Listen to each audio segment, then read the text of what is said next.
Hi hello world മീൻസിൻ്റെ പുതിയൊരു വീഡിയോയിലേക്ക് എല്ലാവർക്കും സ്വാഗതം. അപ്പോൾ ആദ്യമായാണ് ചാനൽ കാണുന്നതെങ്കിൽ സബ്സ്ക്രൈബ് ചെയ്യുക, വീഡിയോ ഇഷ്ടമായ ലൈക്ക് ചെയ്യുക, പിന്നെ നിങ്ങളുടെ ഫ്രണ്ട്സിനൊക്കെ വേണ്ടി ഷെയർ ചെയ്യുക. അപ്പോൾ നമ്മൾ അക്കാഡമിക് റൈറ്റിങ്ങിലെ ഒരു ക്വസ്റ്റ്യൻ പേപ്പറിൽ 2 മാർക്ക് ക്വസ്റ്റ്യൻസ് ഡിസ്കസ് ചെയ്ത് കഴിഞ്ഞു. എൻ്റെ അടുത്ത് ഒന്നും കൂടി ഉണ്ട്, അതിൽ 2 മാർക്കും കൂടി നമുക്ക് നോക്കാം.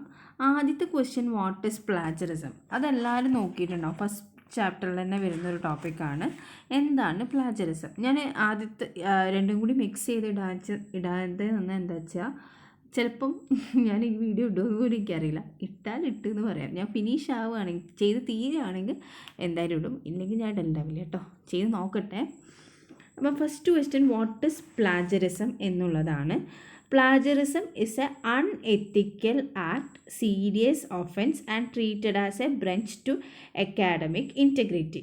അപ്പം പ്ലാജറിസം എന്ന് പറഞ്ഞു കഴിഞ്ഞാൽ നമ്മൾ അക്കാഡമിക് ഇൻറ്റഗ്രിറ്റിക്ക് എതിരായി ചെയ്യുന്നൊരു കാര്യമാണ്. പ്ലാജറിസത്തിന് കറക്റ്റായിട്ട് നമ്മൾ പറഞ്ഞു കഴിഞ്ഞാൽ plagiarism is an act of stealing others idea and works and passing them as one's own. അപ്പോൾ പ്ലാജറിസത്തിൻ്റെ ശരിക്കുള്ള ഡെഫിനേഷൻ എന്ന് പറഞ്ഞാൽ നമ്മൾ മറ്റൊരാളുടെ സാധനം കട്ടെടുക്കുക, അതാണ് പറയുന്നത്. Plagiarism is an act of stealing others idea, എന്നിട്ട് അത് നമ്മളേതാക്കി മാറ്റുക, അതിനാണ് passing them as one's own. നമ്മളെ തന്നെയായി മാറ്റുന്നതിനാണ് നമ്മൾ പ്ലാജറിസം എന്ന് പറയുന്നത്. ഓക്കെ, അപ്പം വാട്ട് ഈസ് പ്ലാജറിസം എന്ന് ചോദിച്ചിട്ടുള്ളൂ. അത് അവോയ്ഡ് ചെയ്യാൻ വേണ്ടി നമ്മൾ എന്താ ചെയ്യേണ്ടത്, നമ്മുടെ വർക്ക് ഏതാണെന്നും മറ്റുള്ളവരുടെ വർക്ക് ഏതാണെന്നും ഡിസ്റ്റിങ്ക്യൂഷ് ചെയ്ത് എന്താ പറയുക, മറ്റുള്ളവരുടെ വർക്കിനെ നമ്മൾ എന്ത് ചെയ്യണം, സെപ്പറേറ്റ് ചെയ്ത് അതിൽ ഒരു എവിടെ നിന്നാണ് എടുത്തത്, ഒരു കൊട്ടേഷൻ മാർക്കിലൊക്കെ ഇട്ട് എവിടെ നിന്നാണ് എടുത്തതെന്നൊക്കെ ജസ്റ്റ് ഒന്ന് എഴുതി വയ്ക്കാം. ഓക്കെ, ഇനി ഡിഫറെൻറ്റ് ജനേറ. അടുത്ത question, what are the different genres of academic writing. എല്ലാവർക്കും അറിയുന്ന ക്വസ്റ്റ്യൻ തന്നെയാണ്. എസ്സേ, ലിറ്ററേച്ചർ റിവ്യൂ, പ്രപ്പോസൽ, പിന്നെ കേസ് സ്റ്റഡി, പിന്നെ പറയാൻ പറ്റുന്ന ഏതാ, റിപ്പോർട്ട്, പിന്നെ ഞാൻ പറയുക റിസർച്ച് പേപ്പർ, ബുക്ക് റിവ്യൂ. ഇതൊക്കെ ജനേറാസിന് നമുക്ക് എഴുതാം. 2-3 നമുക്ക് എഴുതാം, ടോട്ടൽ ഫുള്ളൊന്നും എഴുതണം എന്നില്ല. അടുത്തത് what are the different steps involve in writing A memo. അത് ചോദിക്കാറുള്ള ക്വസ്റ്റ്യൻ ആട്ടോ. ഒരു മെമ്മോ എഴുതുമ്പോൾ വരുന്ന ഡിഫറെൻറ്റ് സ്റ്റെപ്സ് എന്താ, അല്ലെങ്കിൽ ചില സമയത്ത് ഒരു മെമ്മോ എഴുതാൻ പറയാറുണ്ട്. അപ്പോൾ 3 സ്റ്റെപ്സാണ് നമ്മൾ പറയുക മെമ്മോ റൈറ്റിങ്ങിൽ. ആദ്യത്തെ എന്ന് പറയുന്നത് preparation, determining the purpose, topic and readers needs the memo serve. അപ്പം മെമ്മോൻ്റെ ആവശ്യം എന്താ എന്നുള്ളത് ആദ്യം അതിൻ്റെ പേർപ്പസ് എന്താണെന്ന് ഡിറ്റർമൈൻ ചെയ്യുക, പിന്നെ നമ്മൾ എന്തിനാ ടോപ്പിക് എന്താ നോക്കുക, പിന്നെ ആ ഒരു വ്യക്തിക്ക് എന്താണ് ആവശ്യം, ഈ 3 കാര്യങ്ങൾ. അപ്പം പ്രിപ്പറേഷൻ, ഡിറ്റർമൈനിങ് ദ പേർപ്പസ്, എന്താണ് അതിൻ്റെ പേർപ്പസ്, പിന്നെ ടോപ്പിക്, പിന്നെ റീഡറിൻ്റെ ആവശ്യത്തിനനുസരിച്ച്. അടുത്ത സ്റ്റെപ്പ് എന്ന് പറയുന്നത് റൈറ്റിംഗ്, ഓർഗനൈസിങ് ആൻഡ് റൈറ്റിംഗ്. നമ്മളൊന്ന് റൈറ്റ് ചെയ്ത് പിന്നെ അതിനെ ഓർഗനൈസ് ചെയ്ത് വീണ്ടും എഴുതുക. പിന്നെ അവസാനം review, revising and checking the memo. അപ്പോൾ ഒന്ന് റിവ്യൂ ചെയ്ത് അതിന് റിവൈസ് ചെയ്യുക, നമ്മൾ അതിൽ ഇനി എന്തെങ്കിലും മാറ്റം വരുത്താണ്ടോ മെമ്മോ എന്നിട്ട് അതിനൊന്നും കൂടി ചെക്ക് ചെയ്തതിന് ശേഷം മാത്രം സെൻഡ് ചെയ്യുക. ഓക്കെ, മെമ്മോ എന്ന് പറഞ്ഞാൽ എല്ലാവർക്കും എന്താ അറിയില്ലേ. മെമ്മോ എന്ന് പറഞ്ഞു കഴിഞ്ഞാൽ കറക്റ്റ് ഡെഫിനേഷൻ പറയുക, memo are business communication that stay in house within a organisation, department or institution. അപ്പോൾ മെമ്മോ എന്ന് പറഞ്ഞു കഴിഞ്ഞാൽ ഒരു ബിസിനസ് കമ്മ്യൂണിക്കേഷനാണ്. അത് ഒരു ഓർഗനൈസേഷൻ അല്ലെങ്കിൽ ഒരു ഡിപ്പാർട്ട്മെൻറ്റ് അല്ലെങ്കിൽ ഒരു ഇൻസ്റ്റിറ്റ്യൂഷൻ്റെ ഉള്ളിൽ തന്നെയായിരിക്കും നിൽക്കുക. മീൻസ് അങ്ങോട്ടും ഇങ്ങോട്ടും ഒരു ഇൻഫർമേഷൻ പാസ് ചെയ്യാൻ വേണ്ടിയിട്ട് ഒരു ഓർഗനൈസേഷൻ്റെ ഉള്ളിൽ തന്നെ ഇൻഫർമേഷൻ പാസ് ചെയ്യാൻ വേണ്ടിയിട്ടാണ് നമ്മൾ മെമ്മോസിനെ ഉപയോഗിക്കുക. അപ്പോൾ എന്താണ്, memos are business communication that are stay in house within an organisation, department and instruction. അതേപോലെ മെമ്മോസിൻ്റെ 3 സ്റ്റെപ്പ് അത് ചോദിക്കട്ടോ. വാട്ട് ഇസ് മെമ്മോ എന്ന് ചോദിച്ചാലും കൂടി എഴുതാൻ വേണ്ടിയിട്ടാണ് ഞാൻ മെമ്മോ എന്താണെന്ന് പറഞ്ഞത്. പിന്നെ മെമ്മോയിലെ 3 സ്റ്റെപ്പ് എന്ന് പറഞ്ഞാൽ preparation, determining the topic, purpose and readers need the memo serves. Okay, പിന്നെ റൈറ്റിംഗ്, ഓർഗനൈസിങ് ആൻഡ് റൈറ്റിംഗ്, പിന്നെ അത് കഴിഞ്ഞാൽ review, revising, checking the memo. അതാണ് 3 സ്റ്റെപ്സ്. ഇനി എന്താണ് പ്രോഗ്രസ് റിപ്പോർട്ടിൻ്റെ ഫംഗ്ഷൻ? നമുക്ക് ഒരുപാട് റിപ്പോർട്ട്സ് പഠിക്കാനുണ്ട്. അപ്പോൾ അതിൻ്റെയൊക്കെ ജസ്റ്റ് അതിൻ്റെ ഫംഗ്ഷൻ എങ്കിലും ഒന്ന് നോക്കി വെക്കുക. ഇപ്പോൾ പല ടൈപ്പ് റിപ്പോർട്ട് ഉണ്ട്. എന്താണ് റിപ്പോർട്ട് എന്ന് പറഞ്ഞു കഴിഞ്ഞാൽ നമുക്ക് a report is written for a clear purpose or a particular audience. എപ്പോഴും നമ്മൾ റിപ്പോർട്ട് എഴുതുക ഒരു ക്ലിയർ പർപ്പസിനും അതേപോലെ തന്നെ ഒരു പെർട്ടിക്കുലർ ആയിട്ടുള്ള ഓഡിയൻസിനും വേണ്ടിയിട്ടാണ്. അപ്പോൾ നമുക്ക് ജസ്റ്റ് ഓരോ റിപ്പോർട്ടിൻ്റെയും ഫങ്ഷനൊന്ന് ഞാൻ വേഗം പറഞ്ഞു പോവാം. സ്ട്രക്ചർ ഓഫ് റിപ്പോർട്ട് ജസ്റ്റ് നിങ്ങൾക്ക് അതൊന്ന് നോക്കി വെച്ചേക്കണ്ടു. റിപ്പോർട്ട് അങ്ങനെ ചോദിച്ച് കണ്ടിട്ടില്ല. ഓക്കെ, എന്തായാലും നമുക്ക് നോക്കാം. റെക്കമെൻഡേഷൻ റിപ്പോർട്ടിൽ നമ്മൾ എന്താ ചെയ്യുന്നത്? കമ്പയർ ചെയ്യുകയാണ് ചെയ്യുന്നത്. രണ്ടോ അല്ലെങ്കിൽ അതിലധികം ഓപ്ഷൻസോ തമ്മിൽ കമ്പയർ ചെയ്യുക. നമ്മുടെ റിക്വയർമെൻറ്റിനനുസരിച്ച് കേട്ടോ, രണ്ടോ അധികം ഓപ്ഷൻസ് തമ്മിൽ കമ്പയർ ചെയ്തിട്ട് അതിലേറ്റവും ബെറ്റർ ആയത് നമ്മൾ റെക്കമെൻഡ് ചെയ്യുകയാണ് ചെയ്യുന്നത്. അപ്പം recommendation report compares 2 or more option against requirement and then recommends 1 option. Okay, അതാണ് റെക്കമെൻഡേഷൻ റിപ്പോർട്ട്. അടുത്തത് വരുന്നത് ഫീസിബിലിറ്റി റിപ്പോർട്ടാണ്. Feasibility report makes an evaluation judgment as to whether a project is possible or worthwhile. Feasibility report എന്ന് പറഞ്ഞാൽ അത് എത്രത്തോളം നമുക്ക് feasible ആണ്. ശരിക്കും അത് ഇപ്പോൾ നമ്മളൊരു പ്രോജക്റ്റിനെയാണ് നോക്കുന്നതെങ്കിൽ ആ പ്രോജക്റ്റ് പോസിബിൾ ആണോ, അതിനെക്കൊണ്ട് നമുക്ക് ലാഭമുണ്ടോ, അങ്ങനെയൊക്കെ നോക്കുന്നതിനാണ് ഫീസിബിലിറ്റി റിപ്പോർട്ട്. അപ്പോൾ നമ്മൾ 2 എണ്ണം പറഞ്ഞു. ഏതൊക്കെയായിരുന്നു? റെക്കമെൻഡേഷൻ റിപ്പോർട്ടും അതേപോലെ തന്നെ അടുത്തത് ഫീസിബിലിറ്റി റിപ്പോർട്ടും. അടുത്തത് ഇവാലുവേഷൻ റിപ്പോർട്ടാണ്. ഇവാലുവേഷൻ റിപ്പോർട്ട് എന്ന് പറഞ്ഞു കഴിഞ്ഞാൽ compares individual product, plan, programme, properties, organisation against requirement and makes an evaluation judgement whether it meet its expectation or whether it is good or useful. അപ്പം ഇവാലുവേഷൻ റിപ്പോർട്ടിൽ എന്താ ചെയ്യുന്നത്? ഒരു സംഭവത്തിനെ കമ്പയർ ചെയ്യാണ്. അതിൻ്റെ പ്രോഡക്റ്റ്, പ്ലാൻ, എന്തെങ്കിലും ഒന്ന്, ഒരു ഇൻഡിവിജ്വൽ ആയിട്ടുള്ള പ്രോഡക്റ്റിനെയോ അല്ലെങ്കിൽ ഒരു ഇൻഡിവിജ്വൽ ആയിട്ടുള്ള പ്ലാനിനെയോ അല്ലെങ്കിൽ ഒരു ഇൻഡിവിജ്വൽ ആയിട്ടുള്ള പ്രോഗ്രാമിനെയോ ഒക്കെ നമ്മൾ കമ്പയർ ചെയ്യാണ്. എന്നിട്ട് അത് ആ ഒരു റിക്വയർമെൻറ്റ് വരെ, ഇപ്പോൾ നമ്മളൊരു റിക്വയർമെൻറ്റ് ഓൾറെഡി മനസ്സിൽ വിചാരിച്ചിട്ടുണ്ടാവും, ആ ഒരു ലെവലിലേക്ക് ആ പ്രോജക്റ്റ് എത്തിയോ എന്ന് നോക്കാനാണ് നമ്മൾ എന്ത് ചെയ്യുന്നത്? ഇവാലുവേഷൻ റിപ്പോർട്ട് ചെയ്യുന്നത്. ഇനി നമ്മളെ ക്വസ്റ്റ്യനിലേക്കാണ് നമ്മൾ വരുന്നത്. What is progress report? Progress report എന്ന് പറയുന്നത്, ഈ റിപ്പോർട്ട് അധികം എഴുതുക സൂപ്പർവൈസർ, അസോസിയേറ്റ്, കസ്റ്റമർ ഒക്കെയാണ്. ഈ പ്രോഗ്രസ് റിപ്പോർട്ട് നമ്മളെ സ്കൂളിൽ നമുക്ക് പ്രോഗ്രസ് റിപ്പോർട്ട് തരാറില്ലേ?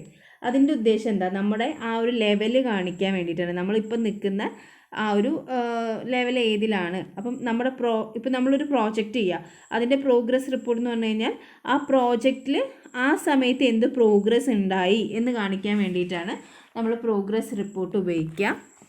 അതിന് പല ഇമ്പോർട്ടൻറ്റ് ഫങ്ഷൻസ് പറയുന്നുണ്ട്. നമ്മളോടുള്ള ക്വസ്റ്റ്യൻ ഫങ്ഷൻ ഓഫ് പ്രോഗ്രസ് റിപ്പോർട്ടായിരുന്നു. നമ്മളൊരു പ്രോജക്റ്റ് ചെയ്യുന്ന സമയത്ത്, ഞാനിപ്പോൾ പറഞ്ഞത് തന്നെയാണ് ആദ്യത്തത്, നമ്മളൊരു പ്രോജക്റ്റ് ചെയ്യുന്ന സമയത്ത് അതിൻ്റെ എത്രത്തോളം അത് ഇമ്പ്രൂവ് ആയിട്ടുണ്ട് അല്ലെങ്കിൽ അതിൻ്റെ ഇപ്പോഴത്തെ ലെവൽ എന്താണെന്ന് മനസ്സിലാക്കാൻ സാധിക്കും.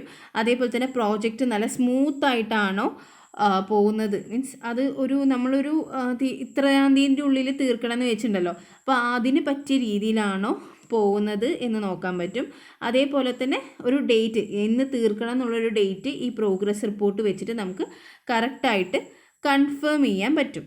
ഓക്കെ, പിന്നെ അടുത്തത് ഈ പ്രോഗ്രസ് റിപ്പോർട്ട് ഉപയോഗിച്ചിട്ട് എന്താ പറയുക, നമ്മളെ പ്രോജക്റ്റിനെ ഇവാലുവേറ്റ് ചെയ്യാനുള്ളൊരു അവസരം നമുക്ക് കൊടുക്കാൻ പറ്റും. നമ്മളിപ്പം നമ്മളൊരു പ്രോജക്റ്റ് ചെയ്തുകൊണ്ടിരിക്കുക, അപ്പോൾ നമ്മൾ അതിൻ്റെ ഒരു പ്രോഗ്രസ് റിപ്പോർട്ട് ആ ഒരു കമ്പനീൻ്റെ MDക്ക് കൊടുത്തു കഴിഞ്ഞാൽ അദ്ദേഹത്തിന് ആ പ്രോജക്റ്റിനെ ഇവാലുവേറ്റ് ചെയ്തിട്ട് അതിലെന്തെങ്കിലും വ്യത്യാസം കൊണ്ടുവരണോ എന്ന് പറയാൻ പറ്റും. അതേപോലെ തന്നെ ഈ ഒരു പ്രോജക്റ്റിൽ എന്തെങ്കിലും പ്രശ്നങ്ങളുണ്ടെങ്കിൽ അത് ഡിസ്കസ് ചെയ്യാനുള്ളൊരു ചാൻസും തരാറുണ്ട്. പിന്നെ അതേപോലെ തന്നെ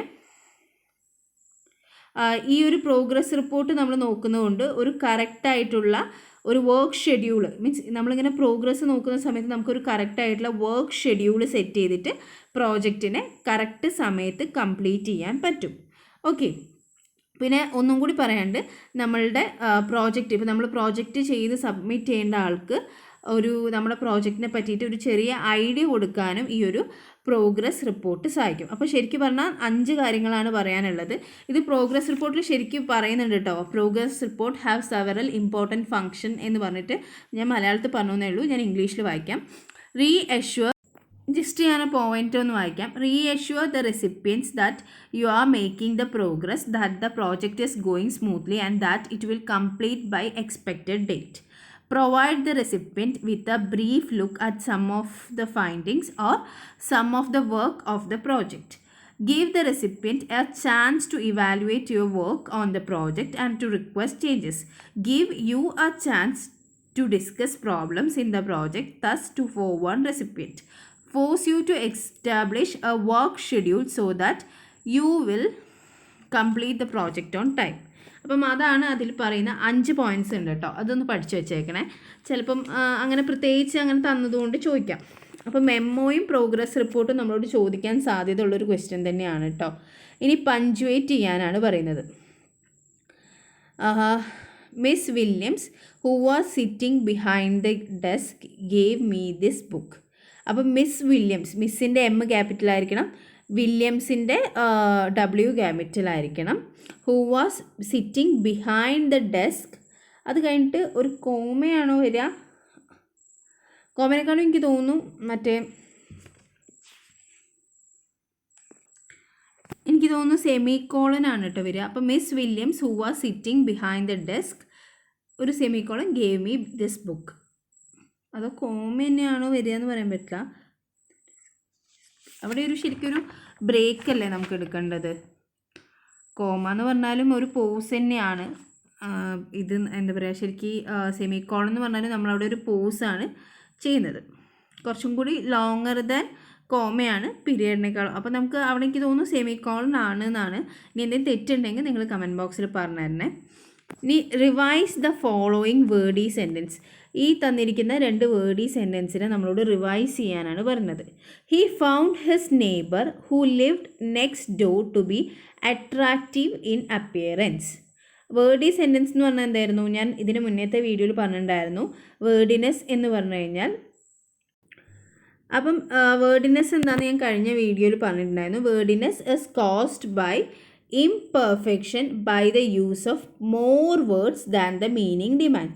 മീനിങ്ങിന് ആവശ്യമുള്ളതിനേക്കാളും വേർഡ്സ് ഉപയോഗിക്കുമ്പോഴാണ് വേർഡിനെസ്സിന് കാരണമാവുന്നത്. അപ്പോൾ ഇതിൽ നിങ്ങൾക്ക് നോക്കിക്കഴിഞ്ഞാൽ അറിയാം. He found his neighbour who live to next door. ഈ ഹൂ ലിവ്ഡ് നെക്സ്റ്റ് ഡോർ എന്ന് പറയുന്നതും നൈബർ എന്ന് പറയുന്നതും സെയിം അല്ലേ? അതുകൊണ്ട് അത് ഒഴിവാക്കിക്കൂടെ? അപ്പോൾ നമുക്ക് ഇങ്ങനെ എഴുതിക്കൂടെ?